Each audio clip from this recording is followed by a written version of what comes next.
na zinazokuhusu.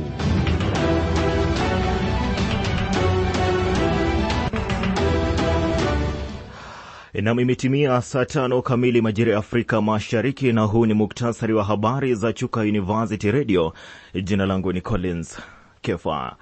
Kamati ya sheria katika bunge la kitaifa imewataka watakao hudumu kama makamishna wa tume ya uchaguzi IEBC kuweka mikakati ya haraka kuhakikisha uchaguzi ulio huru na wa haki wa mwaka 2027.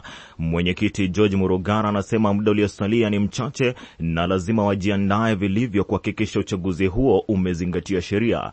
Akihojiwa mbele ya kamati ya uteuzi wa mwenyekiti na makamishna 6 wa tume hiyo, mgombea wa mwenyekiti wa IEBC Erastus Edunge Fikana ameelezea haja ya watu wenye ulemavu kufanywa kipaumbele wakati wa uchaguzi nchini.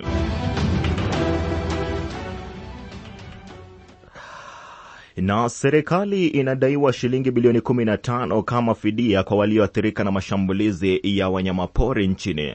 Waziri wa utalii Rebecca Miano anasema malimbikizi ya madeni hayo ni ya tangu mwaka 2014, ila wameweza kufanya malipo hadi mwaka 2021.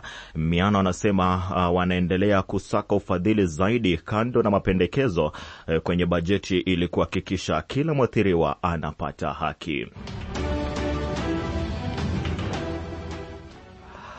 Na ulaguzi wa kimtandao sawa na ulaguzi wa fedha kupitia kwenye mipaka ya Kenya ni mbinu mpya serikali inapaswa kuangazia kama njia moja ya kukabili ufisadi nchini. Shirika la kuangazia ufisadi la Transparency International wakati huo limetambua mianya katika sheria za Kenya za kukabili ufisadi kama changamoto zinazohujumu vita hivyo. Hata hivyo, Sheila Masinde, afisa mkuu wa TI, ametaka kutengewa bajeti zaidi asasi kuu za kukabili ufisadi kama vile EACC na ODPP ili kufanikisha vita hivyo. Dakika 4 baada ya saa 5, na ndizo habari ambazo tunaendelea kuzishughulikia katika chumba chetu cha habari. Nitakuwa naondoka kwa sasa, lakini nitakuwa narejea tena itakapotimia mida ya saa 7 nikupashe kwa kina zaidi. Mimi ni Collins Kefa.